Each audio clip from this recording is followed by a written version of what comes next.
Good morning, people. This is the third of the three video segments that I'm doing on this particular problem to show you how you can model lumped uh, multi-degree of freedom systems in the CATIA program and then analyze it to find a response, dynamic response.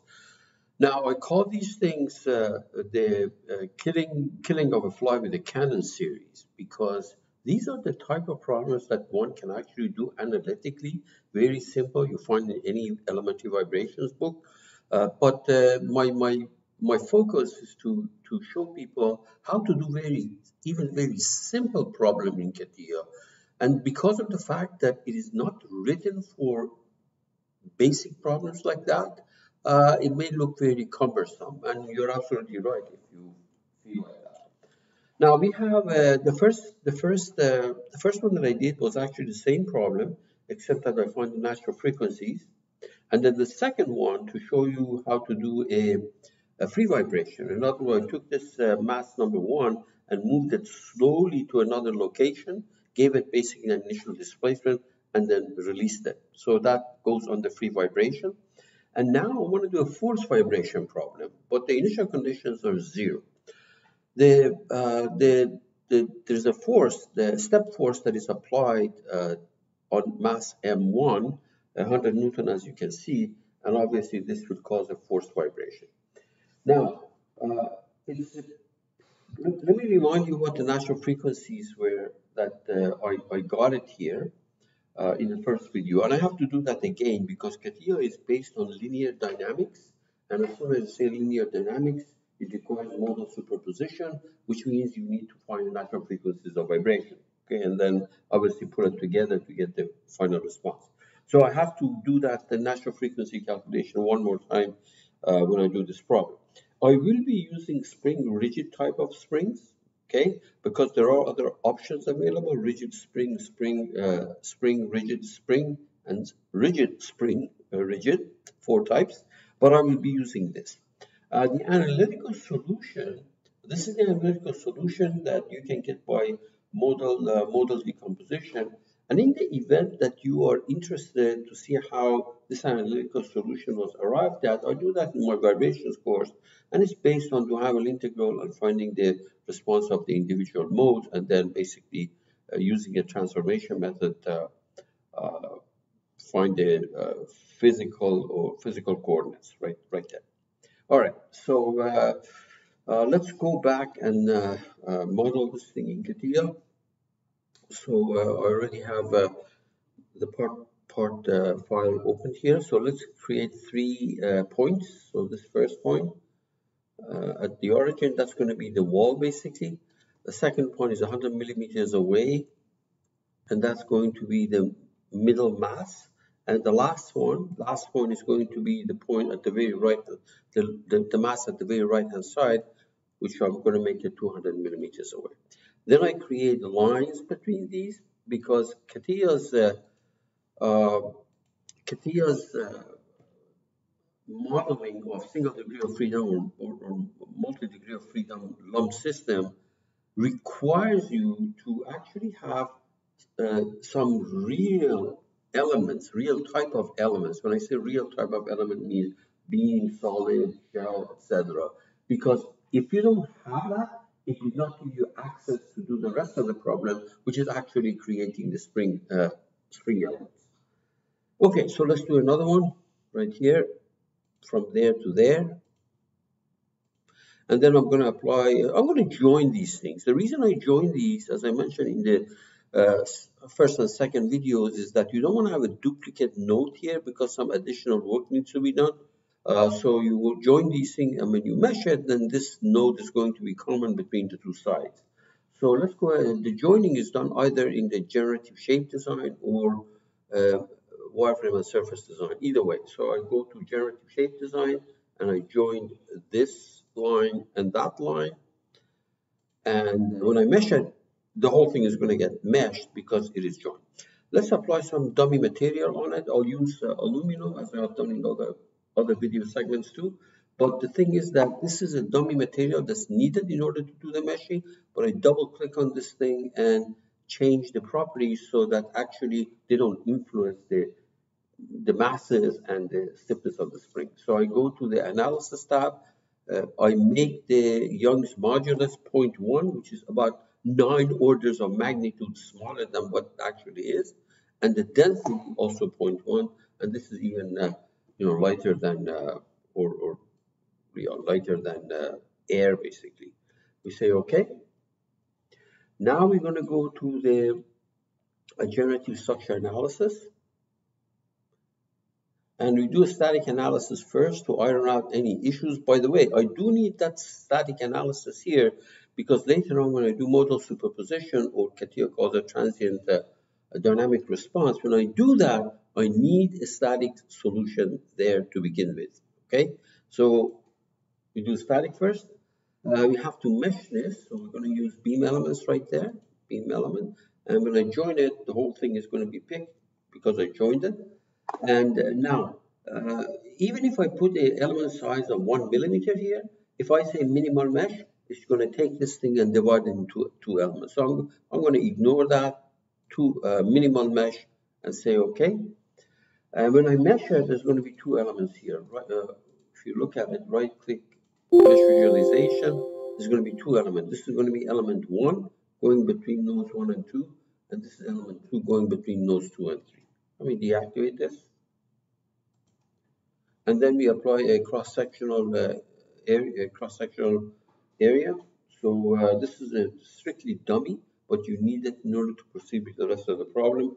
These dimensions, the shape of this, do not come into the calculation. I just put down a radius of 10 millimeters, random number. Good. All right, so now we go and create our analysis connection, general analysis connection.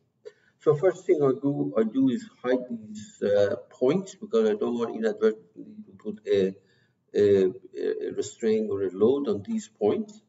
So the first component is going to be this vertex. Second component is going to be this middle vertex. This is the first connection. And for the second one, I repeat this thing. It's going to be this middle point, not the point, but the vertex. And for the second component, this vertex where mass 2 is going to sit. So you need to create these connections because that's the only way you can create your spring elements.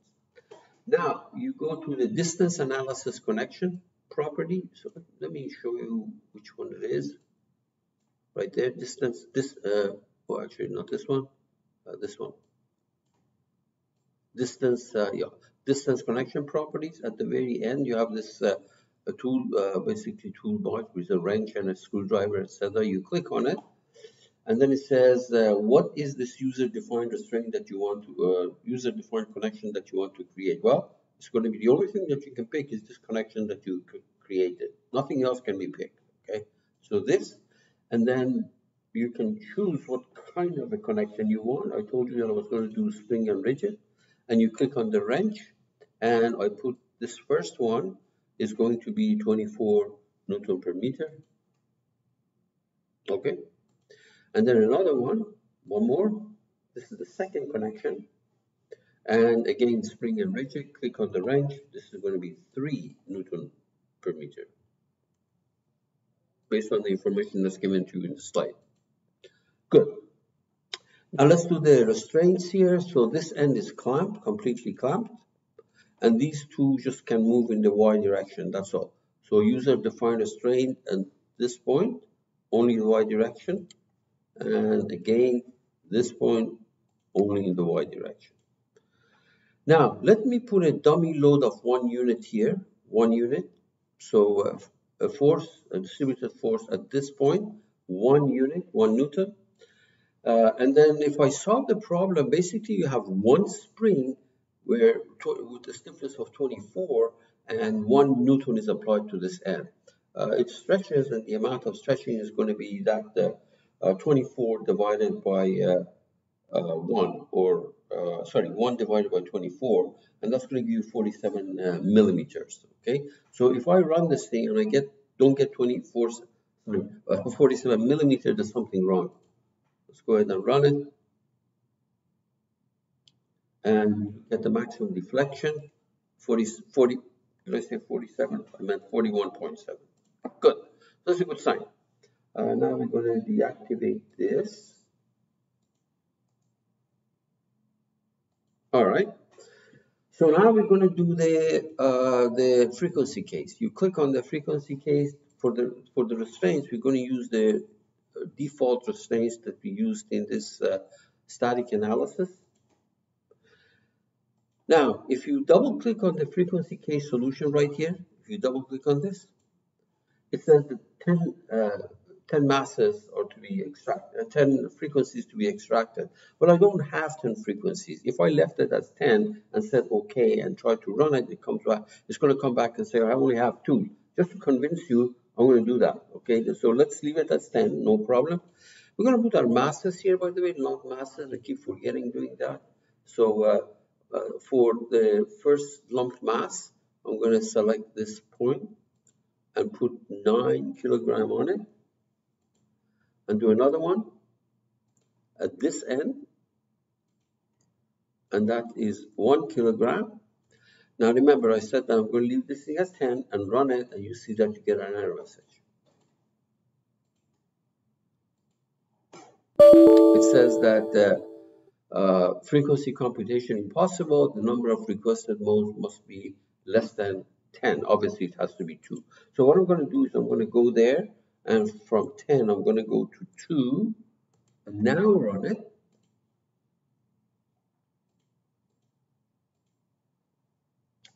Okay, good. And if you go to the sensor frequency list, you're going to get 2 values, 0.225 hertz and 0.318 hertz. And these are exactly what I had here. It's this many radians per second and √2 radians per second. Converted to hertz is going to give you those numbers. Okay, good. So we close this. Now we're going to insert a transient dynamic response. Insert and transient dynamic response. So this is basically a fast way of saying modal superposition. You click on it. For the frequency case solution, we have only one. You just take it. This is it. This is it. You select that. And this is a load excitation, by the way. It's not a restraint excitation. This is fine, no problem. Now, click on the damping and the range. By default, it puts 1% damping, so change that to 0 on both, obviously. For duration, I'm going to make it over a 20-second interval. 20-second interval. Now, there is a number 20 here. This 20, we will have to change because with the number of steps being 20, things are going to be jagged or, in fact, maybe very inaccurate. But I'll leave it like this for now. We say OK. The only thing that I did, I changed the duration of the simulation to 20 seconds because the analytical solution that I have is right there. Good. Now, for the load excitation, double click on it. Actually, the load is exactly, where is that? The one that we did in the static solution, right here. Because I put 1 Newton here, I really should be putting a factor of 130 there. But the thing is that it asks for the modulation. Now, because this is a constant load over all time, I don't have the modulation, but like right now I'm going to close it. I'm going to close it because the stuff that I inputted is there, still there.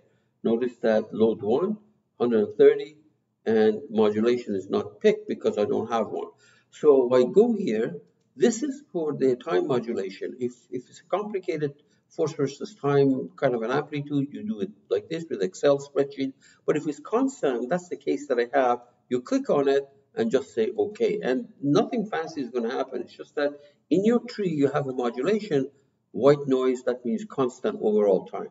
Now we can go to this load excitation, the modulation that was missing. We're going to select that white noise from it. And then we say, OK. Good.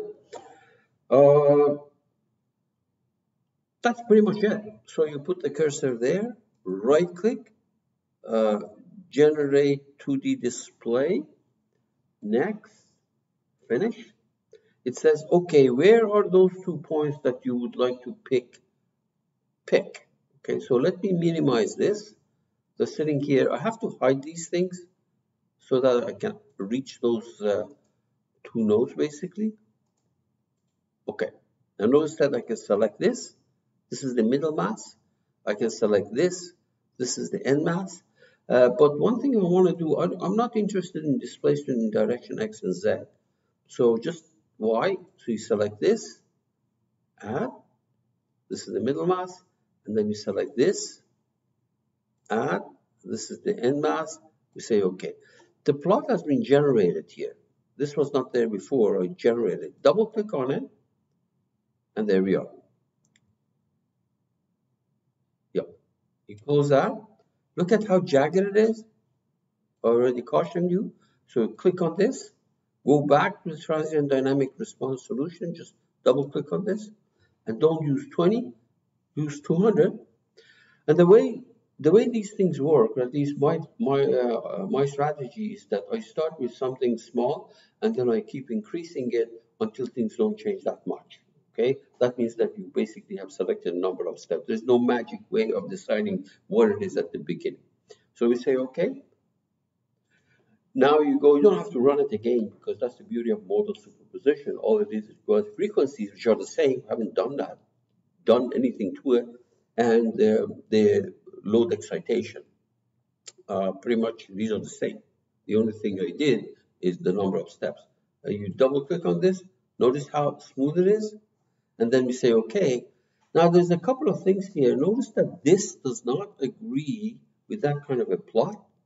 That's because this is positive and negative. This is not the amplitude. Okay, so what you have there is just the amplitude. So it's easy to fix that. You go here, right click, you put the cursor on this legend, right click, format, real. So there it is.